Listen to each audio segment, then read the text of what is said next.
Let's play the painting. The few hours I spent with you are worth the 1,000 hours I spent without you. Reading kinetic novel. I often think about when your mother came back from the hospital holding you in her arms.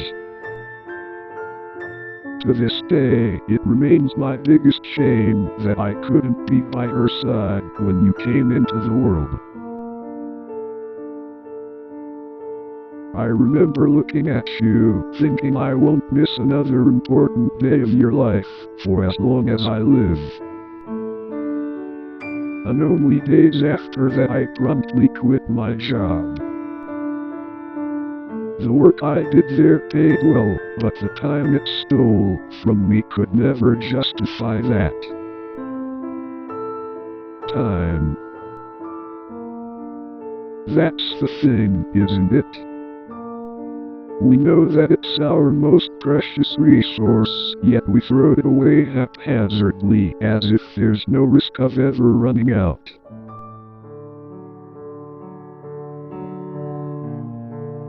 I eventually managed to find new employment with fewer hours spent away from home.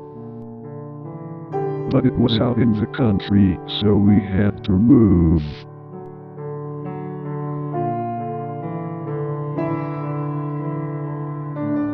The story of a child, I think.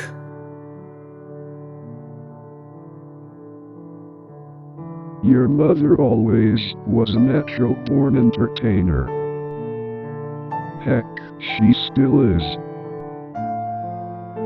She used to sing, dance and do impressions, and you used to point and laugh. That was your way of showing how much you adored something. The two of you kept our spirits high, even when there wasn't much else to do so far away from the big city. Obviously, you inherited that fun-loving nature from her. Your flair for being dramatic, though, that was all me. Maybe the combination of those traits is what led you down the road to acting. I was jealous. I wanted more time with you.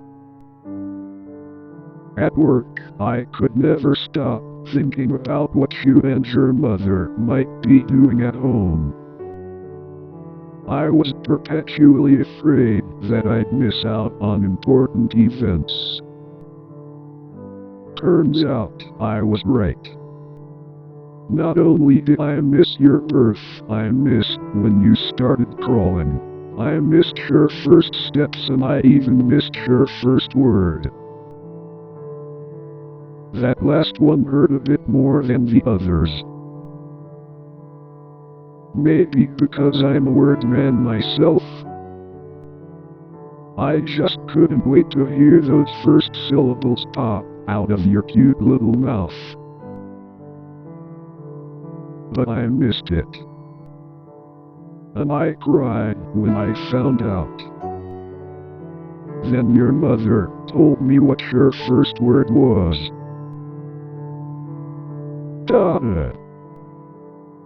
So my tears fell yet again, but for entirely different reasons. Watching you grow older was so inspiring. I started writing again after many years of barely holding a pen. Stories about a charming, intelligent, and inquisitive young girl solving mysteries that even the police couldn't figure out. Those stories turned into books, which ended up gaining popularity fast. And as a result, I was able to quit my job and work from home as a full-time author. I wasn't ever going to miss anything again. I have you to thank for that. So Mr. Arthur tells about his daughter.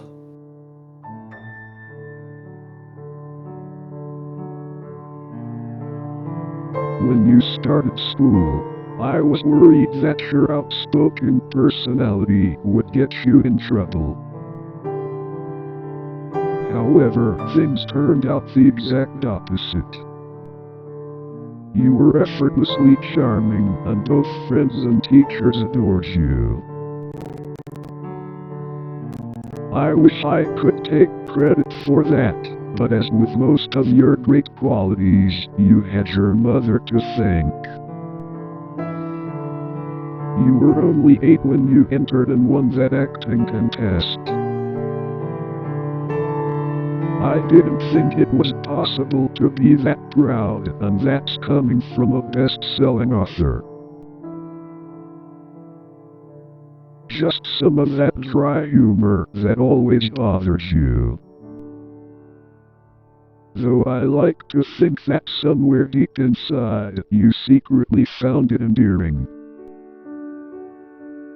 Turns out, the best story I ever got to tell was the one of being your father. But my pride was nothing compared to yours. You held the diploma so high that we almost couldn't see your face behind it. I can only imagine how wide that smile must have been. Every day, I miss seeing it. Like father, like daughter, I think.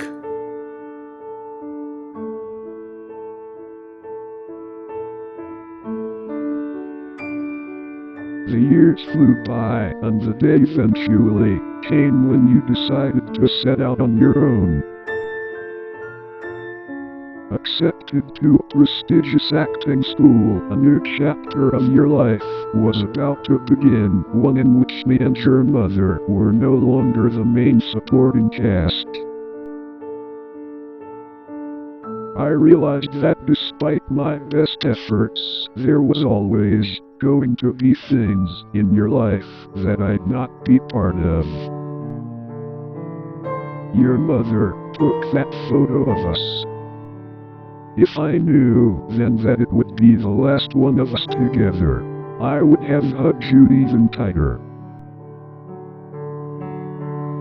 I would have told you once again how proud you always made me. How much I always loved you. How every day of your life was the best day of mine. Wait. I'm sure you'd brush it aside and you'd tell me that I was just being silly with all my rambling. Just you being you. You grew up so fast. I just wish that you had gotten to grow even older. What happened? But the truth is, I could have said anything and it wouldn't have made a difference. The pain, sadness and longing would still be the same. It still feels like another life, getting that phone call. We hadn't heard from you in a long time since you were working on that new movie, and then you were just She died from work? gone. The doctors said that they did everything they could. I want to believe that. I suppose it doesn't matter in the end. Me and your mother are still here. And you're not. Nothing could ever fill the hole that you left behind.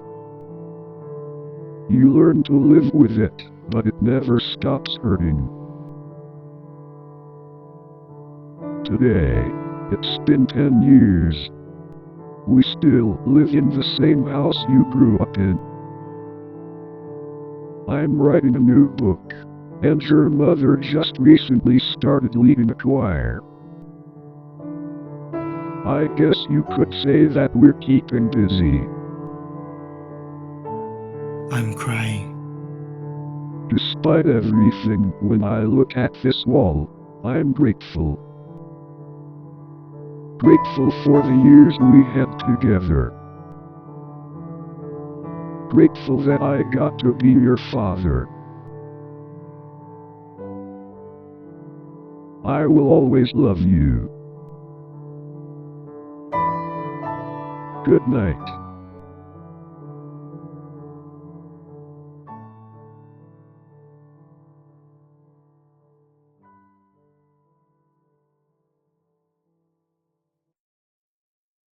My little Astrid. This is really sad. Enjoy life while you can. What do you think about this? Is this Linear story sad? Leave the comment section below. See you next time, bye bye.